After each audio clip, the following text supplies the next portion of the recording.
विश्व में हमने युवाओं की आईटी एनर्जी के माध्यम से अपना एक रुतबा खड़ा किया है और भारत इसके बात के लिए गर्व कर सकता है। दुनिया में हम आंख में आंख मिला करके बात कर सकते हैं और ये मेरा साफ मैं हमेशा कहता आया हूँ, IT plus IT is equal to IT. Information technology plus Indian talent is equal to India to God.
Good afternoon and welcome once again in 28th World Education Summit Higher Education.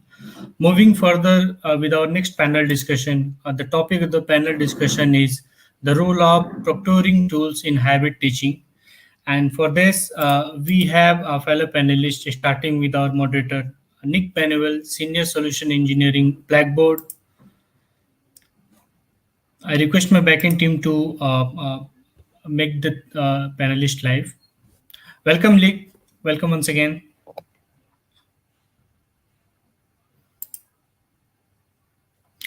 Professor Dr. S.P. Singh, Vice Chancellor, Royal Global University, Guwahati. Welcome, sir. Dr. Sandeep Shastri, Vice Chancellor, Jagran, Lakecity University, Bhopal. Welcome, sir. Mr. Rahul Singhi, co-founder, Pune University and Director, Poornima Group, Poornima University, Vidhani. Welcome, sir. And last but not least, Mr. Ravindra Yatagiri, Vice President, IT and eLearning, University of Petroleum and Energy Studies. So I just handed over the virtual dice to Nick. Over to you, Nick. You can start the session now. That's great. Thank you so much. And once again, welcome to this session on proctoring in education. And once again, welcome to our esteemed panelists. Now, I'm going to share some slides with you to help focus us in on the conversation today. So let's start with an overview of our discussion for today. Proctoring tools provide institutions with the ability to securely run online assessments, even when learners are working remotely, as most of us are at the moment. Increasingly, instructors are considering the roles and methods of assessment in their courses to include assessments that are more suited to hybrid course delivery modes. So the question for the panelists today is, what is the place of proctoring tools in a time of hybrid teaching practice? The panel will discuss the use cases and scenarios related to this particular topic. Okay, so I'm going to skip out that quick section. Well, the rules of engagement. I will prompt the panelists to respond with a question prompt on the screen, and each panelist will have time to make a response. After panelists have responded, if there are any questions related to this from the audience, we'll try and address those as well. So please do type those into the chat where available. So I think we're going to open up at the beginning with some opening remarks from each of our panelists. So if I just stop sharing my slides for just 1 minute, and I think we'll take it from clockwise as I view people in the screen. So if I can ask Sir Ravindra to open up with a short introduction, your thoughts on proctoring in the role in the world of hybrid education. Yeah, hi, good afternoon all. Myself Ravindra. I'm working with University of Petroleum and Energy Studies as Vice President IT and eLearning. And there's a very interesting story how this university, we are a very young university. In 2003 we formed. And when the Uttarakhand government gave us this land that we can procure the land for the university, so we made a promise to the surrounding villages that this university is not only for providing education, but we also provide the livelihoods for the surrounding villages. And and we kept that promise till now. We are providing employment in the university for all the surrounding villages, and we are also taking care of the girl child education of the villages. So that was a story to start with this university. And we have 7 schools in the university, like School of Computer Science, School of Engineering, School of Business, School of Modern Media, School of Design, and School of Health Sciences and Modern Media. We have students from all around the country and the international students. Most of our students come from outside of Dehradun. We have implemented hybrid, blended, and online learning in 2015, much before the pandemic. And we also implemented proctoring tools on the Blackboard LMS platform. So going forward, we'll cover more about the proctoring tools that we use, and I'll share my experiences with the panelists and with the audience. Thank you. That's great. Thank you so much. So moving forward, if I can ask Dr. Shastri to continue with your opening comments. Thank you, sir.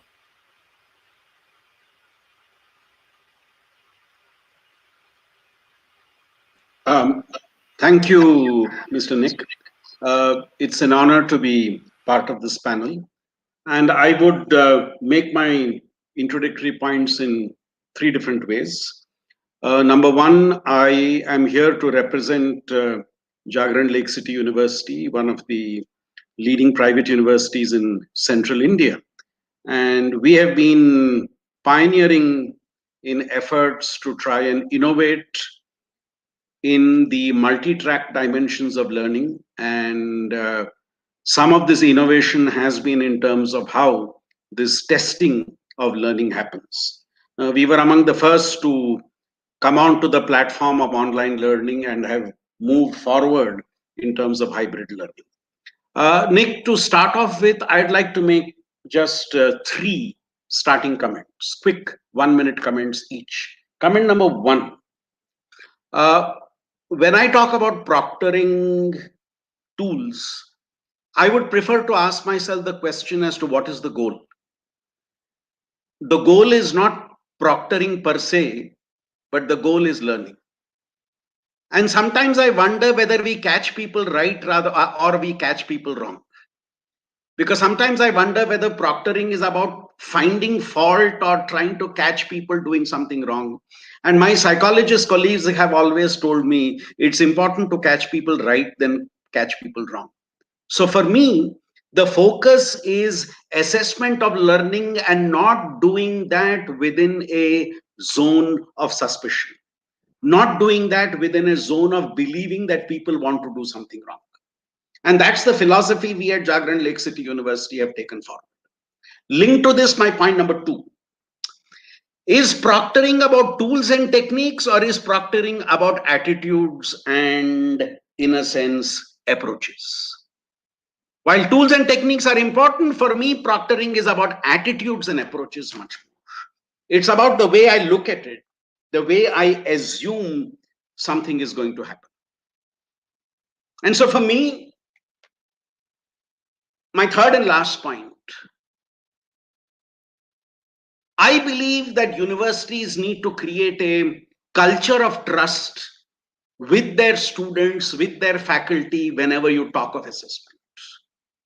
Therefore, much before the pandemic, at the higher levels of learning, I had introduced a system of open book examinations. An open book examination where a supervisor was also not necessary. You gave the papers to the students, went away, came back after whatever period of time. And during the lockdown, I made the open book examinations as a take-home examination. You had a 3 days time, a 72-hour window. It was given to you at 10 a.m. on Monday, and you returned it back on 10 a.m. by Wednesday. Read whatever you want, consult whatever you want, and write whatever you want. We will assess you on what you write, subject, of course, to a check of the originality of what you write. Students have told me at the end that this assessment has forced them to really focus on learning. Faculty have told me that this assessment led to a much greater appreciation of what we are doing in our classrooms.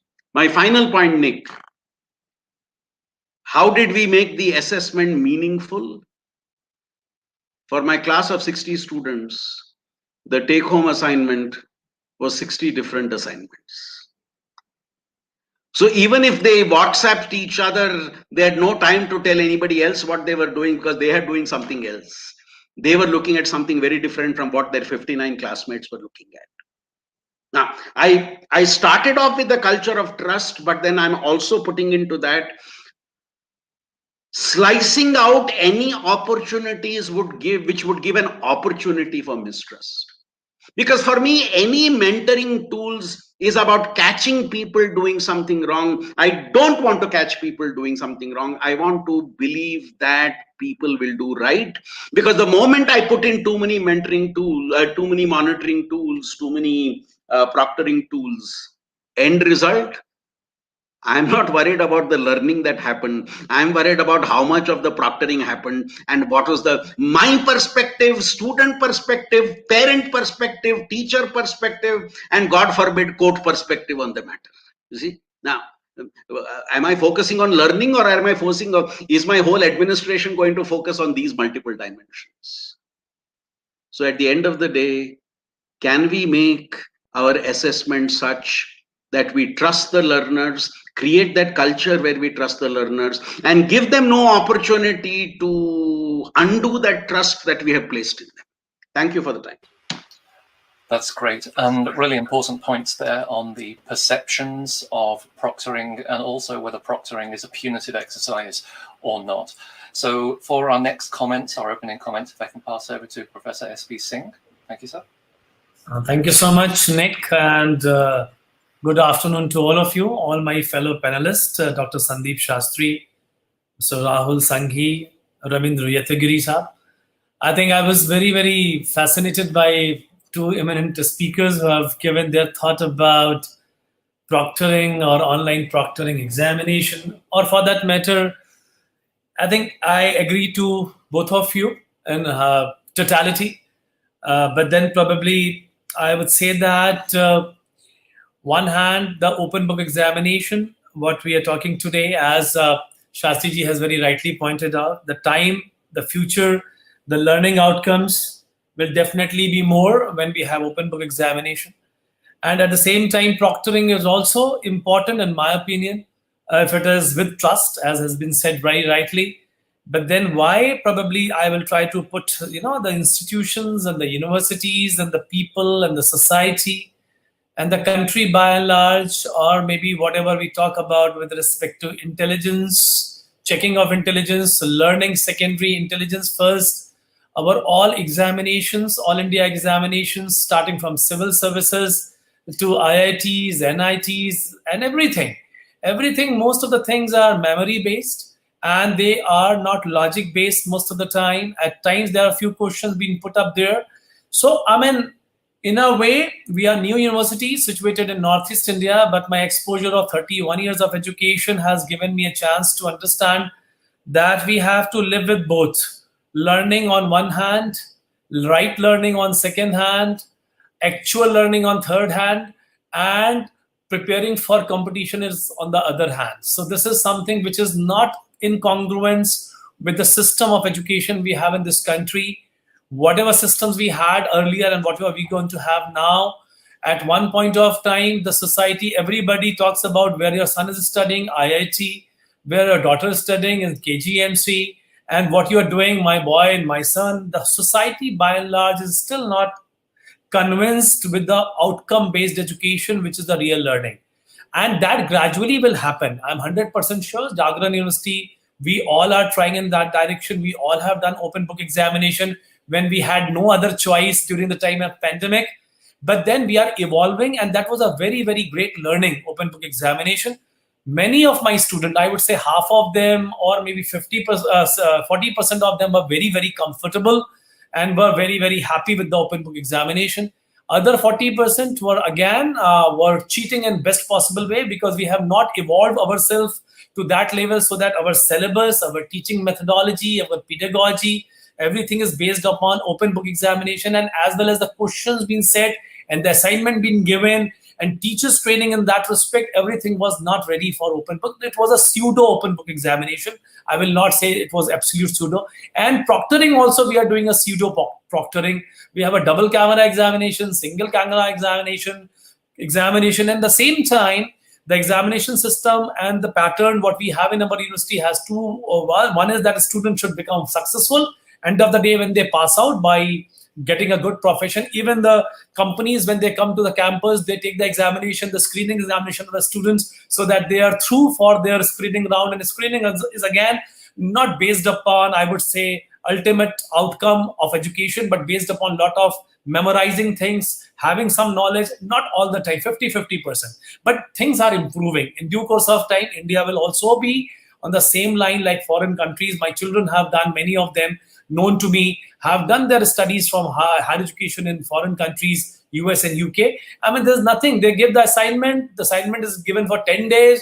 You will not be able to find anything from anywhere unless and until you dig yourself inside the grave and find something out. So that kind of things will happen in this country also. But the way we are a country, such a big country with so many people, 26.5% gross enrollment ratio to 50%, I think on a limited level, proctoring and the institution to institution, some semi-proctoring, and depending upon three major impacts of proctored examination online: scalability, cost effectiveness, and convenient. Gradually, this will percolate.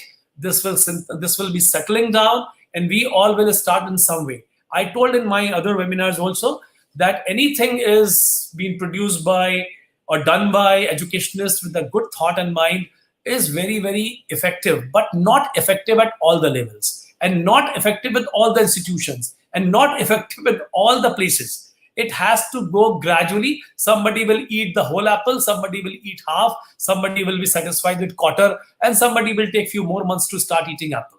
So this is something the company should understand, and the tool should be having that flexibility, step-by-step approach for any kind of thing. Giving anything in totality, I tell you honestly, students are my ultimate stakeholders, and they reject. And if they reject, nothing we do becomes successful. And we cannot force all the time everything. And proctoring is very good, but it has to go percolate down gradually. But we are not in a position to do it as of now, but we are trying to evolve few things for some of the students, or maybe in due course of time, some of the courses where the students are more technology savvy. And end of the day, India as a digital divide, or maybe network issues, and many other things came in picture. Even if they are not there, some of the students say they have a network issue and they are not being proctored properly. And if the ethics, values, and attitude is not being corrected from the base, I think rest of the evaluation system and examination system has no value. So this I will start with. Any questions I'm ready to take. That's great, thank you. And I think that really captures the essence of the discussion today, is about this changing perception of what assessment actually is and what assessment should actually be assessing.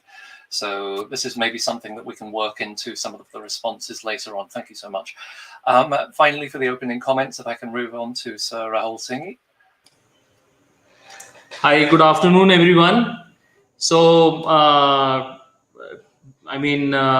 giving my opinion at the end is very difficult because almost everything has been said by Singh Saab and Shastri Saab. I completely endorse what Dr. Sandeep and SP Singh sir has said about proctoring and about assessments. And I think we felt the same and we experienced the same thing in our institutions at Jaipur. And so we have been through all the models of examination, be it offline, online, hybrid, proctoring, non-proctoring, open book, and everything. And I personally feel that a combination of everything is a good mix, and it's very helpful for the students. So we have tried a lot of different ways to assess our students, and of course to ensure that they learn throughout their graduation and post-graduation programs. And I think pandemic is a blessing in disguise for all the techno-savvy people and also for non-techno-savvy people, because they were forced to adopt technology. And I think all of us have taken good utilization of the technology around us. And I also feel that our teachers have done a commendable job in the pandemic, according to me. And if you take my opinion, they were the real frontline workers, apart from the doctors and the police people, because whatever they did is a long-term, thing. People won't see their short-term efforts because they were all in their homes, but they continued the education, and the impact will be seen maybe after 7 years or 10 years, when the students would be actually working for some countries or for some organization. So I think more than technology, that temperament is also important, and that temperament to learn and the temperament to teach in an ethical manner is what should be the focus for examination when it comes to examination. And most of the things already said, so won't repeat them again. Thank you. Understood. And thank you for raising the point that, the pandemic really has forced people to change their approaches and their understandings of learning technologies. And speaking from the point of view of an educational technology provider, we can only provide our clients, our partners, with the ability to proctor students. This we do by partnering with proctoring companies. However, it's really up to the universities themselves to understand the usage and to decide how to move forward with this proctoring. So based upon this, and with the focus purely on the end users, yourselves, our panelists, I'd like to share the first question with yourselves. And that is, let me just share that here. So the first question I have to you, hopefully this, there we go, slides up, is on the screen now. Remote proctoring is not the only option, as I think we've heard in some of the opening remarks. It's not the only option for ensuring the integrity of a high-stakes assessment task. So is there any other way to relax the rules a little while upholding the validity and rigor and integrity of your assessment? So I think we'll go in reverse order this time, and I'll pass to Sir Rahul Singhi to give you a chance to be first off the block with this. Thank you, Nick, for helping me out here. and allowing me to speak first. But I think that the proctoring is very much required for all the high stakes assessments. And India being the second populous country of the world, it is much required because we have seen a lot of cases coming in the newspaper nowadays where a lot of cheating happens, and there are a lot of malpractices when it comes to the examination, in which there are thousands of takers for just one seat. So remote proctoring is very much required, especially in the places and the examination where it's a big mass coming for a very small opening. But when it comes to a general university level and higher education and school level thing, then what Dr. Sandeep mentioned, that attitude is more important, learning is more important. So it varies. I mean, for school, for higher education, the answer to this question is different. Whereas for the examinations in which are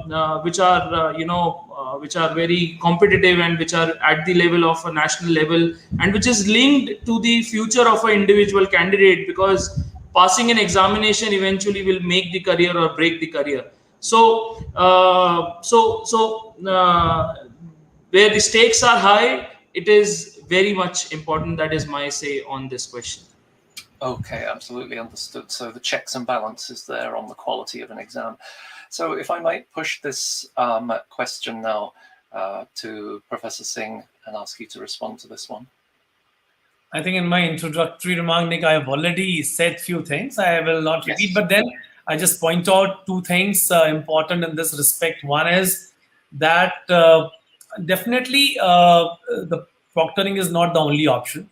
We have experimented with many things, and starting from open book.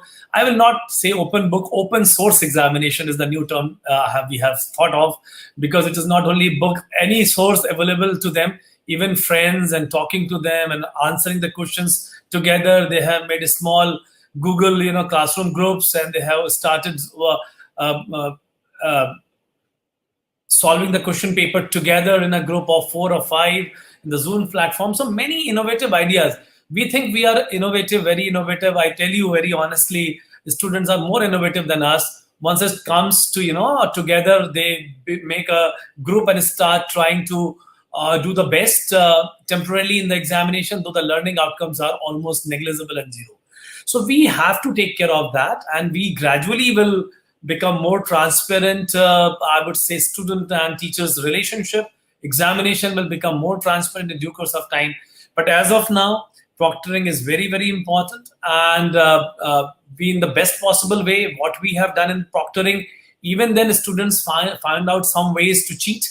And when we evaluate their answers, because especially with the descriptive papers, issue is not there with the questions which are there in the objective forms or multiple choice question when proctoring is easy. But once you write a descriptive paper, many of them are not comfortable to write on the platforms using the desktop or maybe their laptops. But many of them are used to of writing with hands and the answer scripts. That kind of things become a very, very... So therefore, if there is one tool where the student can write directly on the screen, we have in Google Class, but then that is not still very, very, I would say, productive with respect to adaptability of the student. So in due course of time, but then as Professor Shastri has said, how much to proctor and why proctor so much and why trying to find out faults all the time? So let us have a tool which goes thinking that what good that a student has done and special marks and special allocation based upon the innovative things he did, not for cheating, but for writing a good answer. So that positive side is very, very important in proctoring. So I think gradually all of things will evolve, as I said, and will settle down, and we all will be using it in due course of time. Great, thank you so much. So really good lead there into actually being able to ask Dr. Shastri the same question about, is it possible to relax the rules and move away from a proctoring model, or are we stuck with proctoring? Nick, there is an ideal and there is a real. I remember my school teacher telling me, your grasp should always be less than your goal, otherwise what is the heaven for? So yes, there is an ideal. We want to do proctoring for this, that, and but I think should we relax the rule? My question is our rule right? See, that's the primary question I would want to ask. Not whether I want to relax the rule, but whether my rule is right. And my rule is right is asking the question, am I mistaking the symptom for the disease? You see, if we are talking about people cheating, misleading, malpractices, etc., etc. So are we trying to focus on a symptom rather than focus on the disease?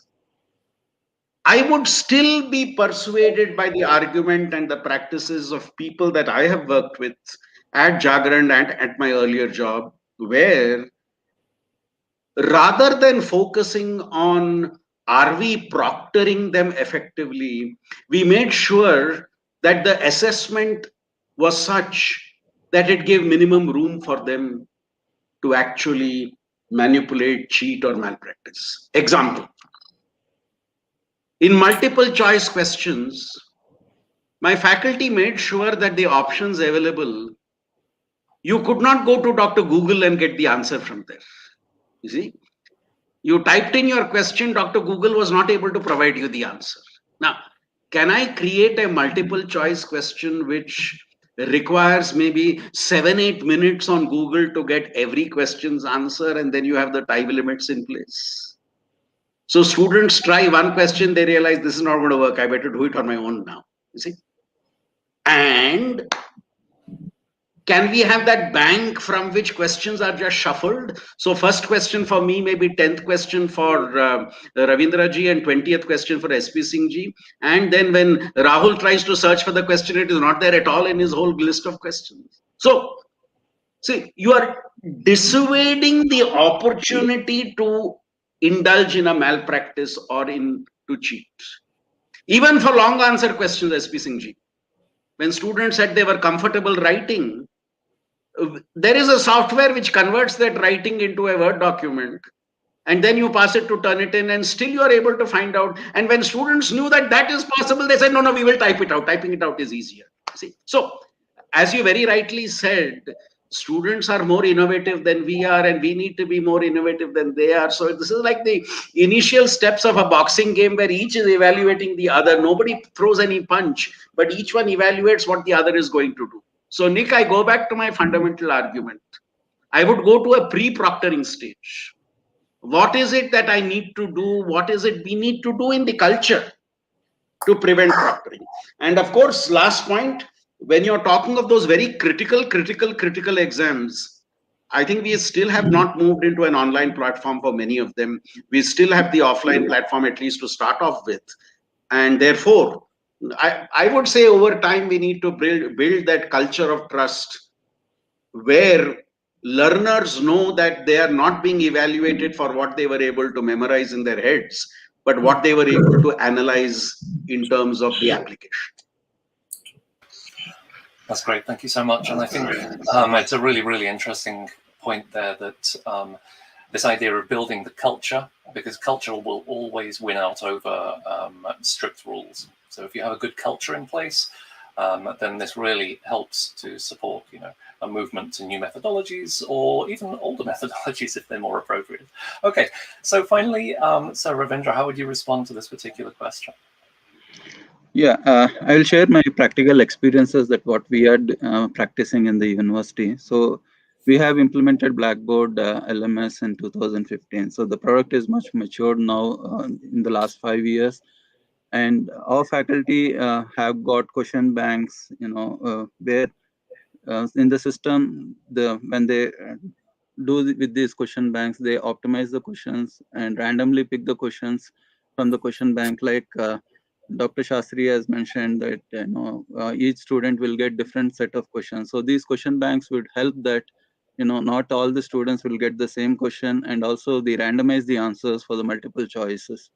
So it is not the A choice for all the questions. So the system automatically does it. They randomize the answers and randomize the questions as well. So we have this fantastic system, much stabilized system, Blackboard. So where we conduct our assessments.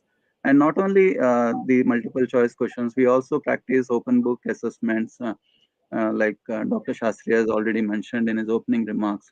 We do project-based exam assessments and also application-based assessments. So there are various assessment models for various different courses that the faculty is teaching. It is not that only one set of pattern is being applicable to all the courses. So each course we do the faculty teachers, they have a different model of assessment as well, and they rightly fit into the system. We also use the rubrics where the students' expectations are also being addressed, how they can score the marks. And for the assignments and all, we have an inbuilt plagiarism check, safe assign on the Blackboard. So whenever the students submit their projects or assessments on the Blackboard, so immediately the faculty will get to know how much the content has been copied from which source. So all these things are mentioned in the rubric. So if they not more than 20% of the plagiarism is not acceptable. So the student knows, if he is going to copy it, then he is not going to get the marks as well. So all these things we consider in the platform and do the assessment. So we are practicing this model in the last 5 years now and in the last 2 years, we are actually seriously doing the proctoring models, because all the students are, giving the exams from their homes and the places of their choice. So the proctoring certainly has got a place in the given current scenario where we are doing all the online education. That's great. Thank you so much. So it seems pretty well that proctoring does have a place, but whether that's a place in the future or the past is quite an interesting question. We have a question from one of the attendees. The question actually reads, why online proctoring platforms are the future of online education? But I think we might consider that as are proctoring platforms the future of education? Would anyone like to jump in with a response to this? Yeah, Nick. Singh, please go ahead.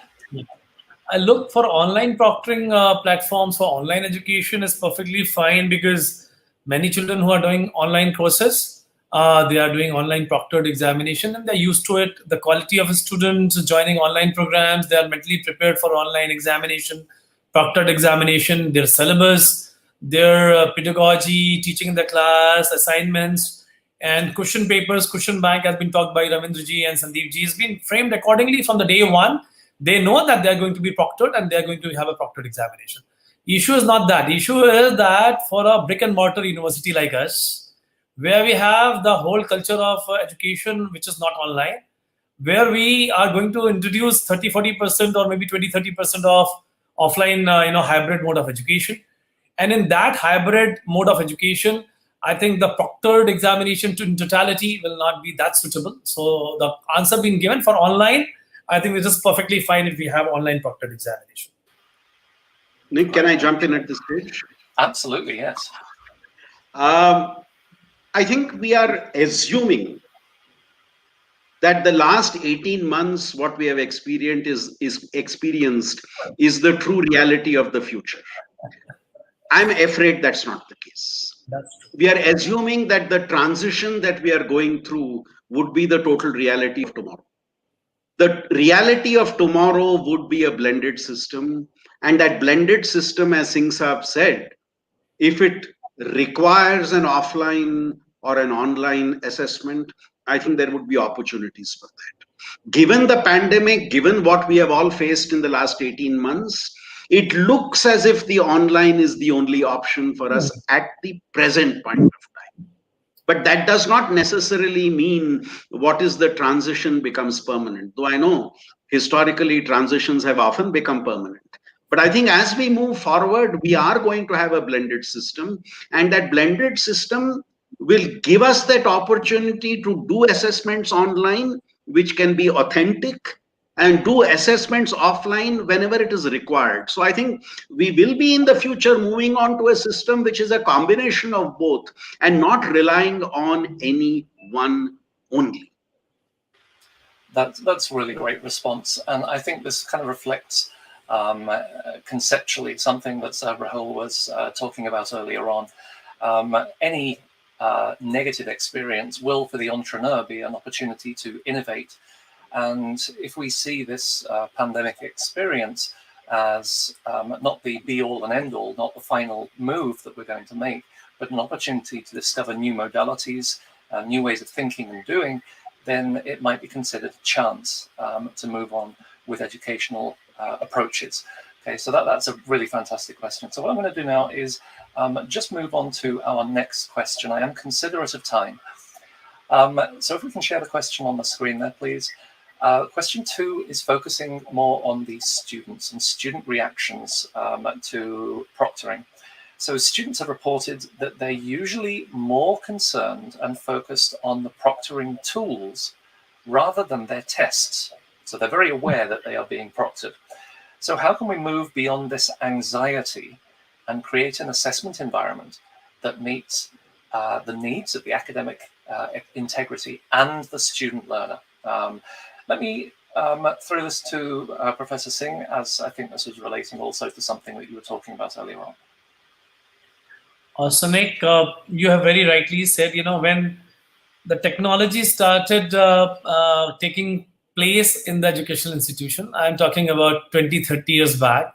And I remember when we used to have overhead projector, and when any of the teachers used to give a presentation with the overhead projector, it has been observed by psychologists and educationists that the student was more mesmerized with the overhead projector and the slides than for the real education. So this is about the education. In the initial stage, any technology you introduce, that will always be assimilated and being digested in due course of time. As of now, absolutely right observation.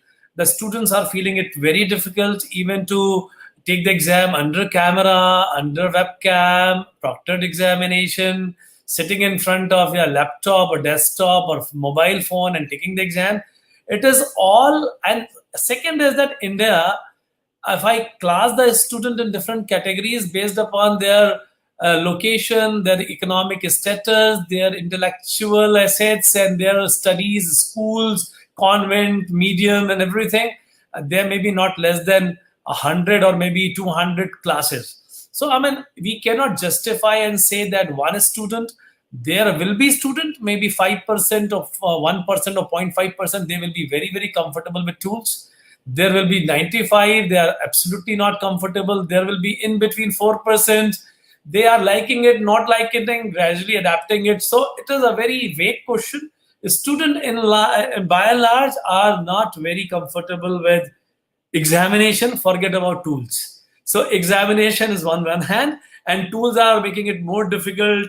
So altogether, I would say that devices which are more friendly, which requires least efforts by the student, which do not, take a lot of their toll to understand the device and think. I have got one student all the time complaining, sir, what will happen if my the electricity will go in my house? What will happen if the internet goes away? How you are going to evaluate? I am going to be thrown out. Will it be called, something which I have done wrong? We don't know. And that kind of anxiety could not bring that kind of result in the student, which otherwise she could have done in other format.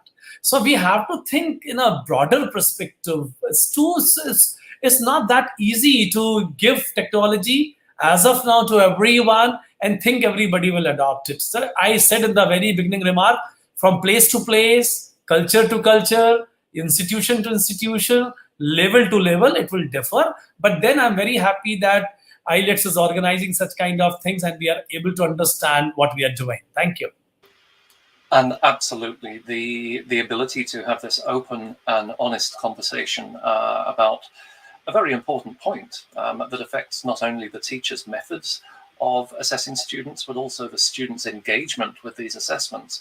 It's a very important point. I'd like to move over to Sir Ravindra and just ask, how at UPES are you managing the student experience of proctoring, and are you getting any pushback from the students? So in UPS, student experiences are at the core of our heart. So whatever we do, we want the better outcomes, and the student experience should be good in their teaching and learning. What we have done is to reduce this anxiety of conducting proctoring exams. We have given them the mock test much before the date of the exam to familiarize all the students with the platform, understand the technological issues, and we also made a process of what are the issues that are coming from the students to address all those issues, like Dr. Singh has mentioned, like my internet connectivity is gone and while giving the exam, or my all these techniques we had made it clearly laid on a process and informed the students what would be their step. So the students know if their internet connection is or bandwidth is low or internet is low. So what are the steps they need to follow, and there are or instructors are there live to help them out in resolving their issues. So this way we have conducted very smoothly, and all 100% of our students have appeared in the proctored online examinations. That's great. I think that shows, a very mature approach to the use of technology, and I think that approach applies to probably every learning technology that you're going to be using with students, is the familiarization process. Now, Sir Rahul, is this something that rings true with you? What do you think the students are feeling at your end? Yeah, it's the same at our end also. I think practice makes the man perfect, and more the practice, more the mock examinations before the main examinations, easier it is for a student to take it up. Though we have now we are planning to switch to a completely offline model of doing the examinations, because we feel that there is some lack of ownership and responsibility amongst the students, which we are facing now, especially when companies are coming for placements and when they are rejecting students on various grounds. So we feel that and again, it depends on the institution, its geographic location, and from where the students are coming. There are few courses in Poornima University which are very much technologically advanced. For them, the online model is still going on, but there are few courses which are much more vernacular in nature, and the students are not so techno-friendly. So we are adopting both the methods, and I think rightly said by Mr. Ravindra that giving mock examinations and giving them opportunities to to take up the examination before the main one will be helpful. So we will be preparing the students for in the similar manner. Yeah, that's great. And, I really like that we're getting this commonality of an understanding, I think, that students need to be prepared and need to be familiar with, but also understanding their challenges is very, very fundamental to what you as educators actually have to go through. So I'm going to now pull one of the questions from the panel, from the chat panel, actually, because we do have quite a few questions coming in through the chat panel, and we need to thank our delegates for those. So the next question is how technology and automation can pave the way for extending hybrid learning across segments and geographies. So how can technology and automation really help to support the hybrid learning approach? And of course, hybrid learning, to be clear, is all about choice. Hybrid learning is about giving choice and different options for students to learn with the content and with the instructors. Okay, so to the panel, how can technology and automation pave the way forward for extending hybrid learning? Is there anyone who would like to jump in with that one? I think it's already a very, very common question. And we have seen the technologies, influence on hybrid learning, especially during the pandemic time. But the learning beyond is that we are going to use this technology for future learning, and definitely it is going to be very, very helpful with respect to resources which we can gather through from wherever we want to, not limited to the geographical locations. and teachers across the globe can teach students a particular topic or a subject, and also different tools can help us to teach better. So I mean, there's nothing to say about the advantages of hybrid learning. But then, as I always talk, it is not only I'm talking about Royal Global University. For Royal Global University, it was very, very helpful, and we all have done very well. But in general, it was not been so good because of our limitations of technology and bandwidth and other things. So when I was talking earlier, I was just not talking about RGU, but I was talking about in general the scenario in this country, because I thought once we are going to discuss about the global perspective or the national perspective, I should take care of everyone.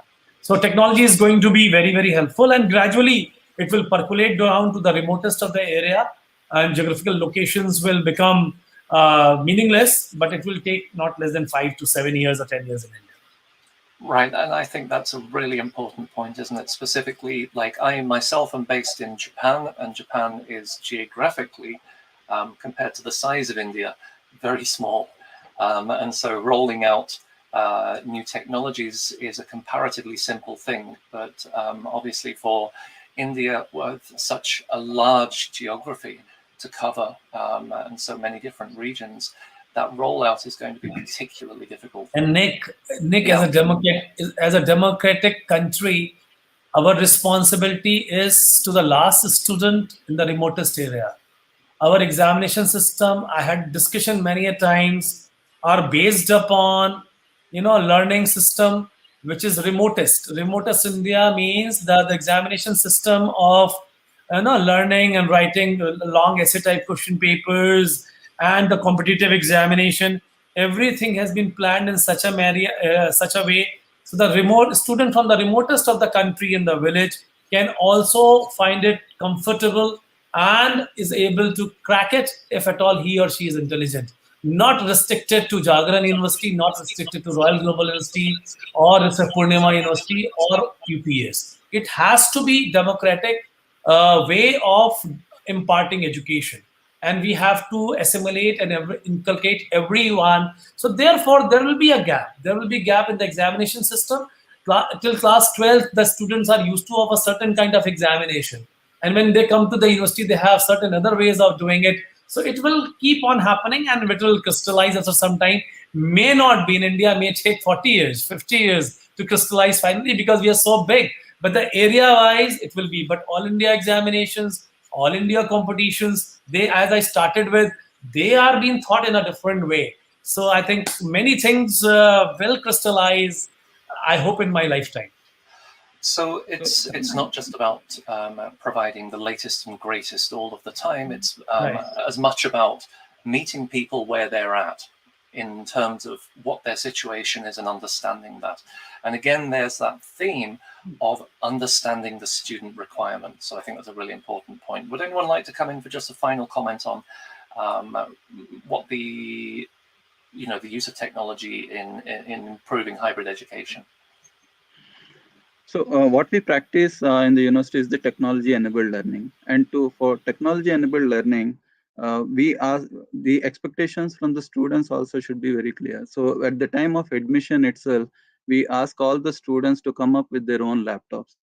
Earlier in 2010, we used to provide the students with a laptop. But now with the configurations changing so rapidly, so what we asked is we gave them a minimum configuration and we asked all the students to come up purchase a laptop and come to the university. And we used to register them on our domain and provide them the internet access. And because otherwise, whatever the initiatives that as a university we are taking of giving an LMS and doing a blended learning is not possible for the students if they don't have a device. So having a good laptop is very important for the students for blended learning and for hybrid learning as well. And this allows the students to also learn the content anytime, any place, and whatever in the manner they like the best. Because all the content that the faculty is teaching to them is recorded and it is available for them 24/7.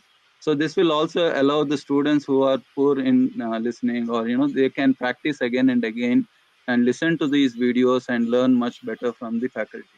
So this is going to stay, but it is always the process which we need to very well define to make this technology-enabled learning as a success.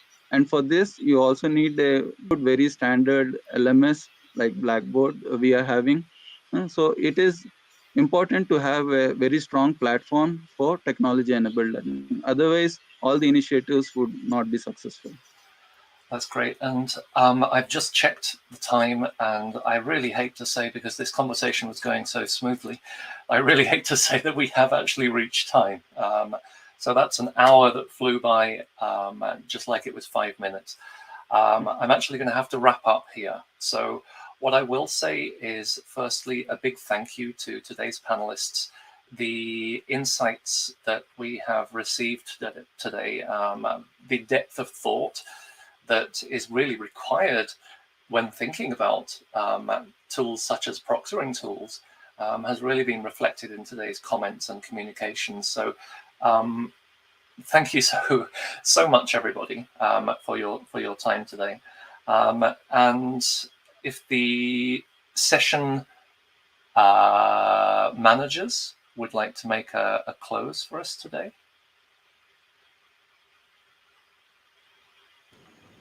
Thank you, Nick. It was lovely interacting with you. It was great conversation. I really enjoyed that. We tried our best, Nick, but it was very, very relevant questions. Thank you so much. Very much. Sure, not a problem. Okay, so I'm sorry that we couldn't get to everything. Nice meeting you, all the panelists, Professor SP Singh, Dr. Shastri, and Rahul Singh. Thank you very much for joining in this session. Let us connect after this panel discussion offline if you have any questions. Right?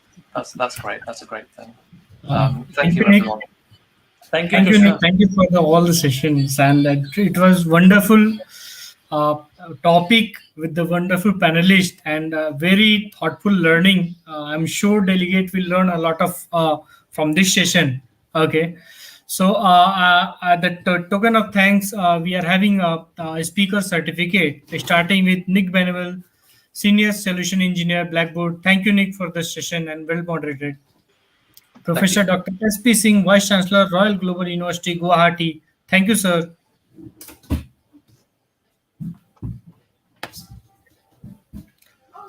Dr. Sandeep Shastri, Vice Chancellor, Jagran, Lakecity University, Bhopal. Thank you, sir. Thank you for the session. Mr. Rahul Singhi, co-founder, Poornima University and Director, Poornima Group.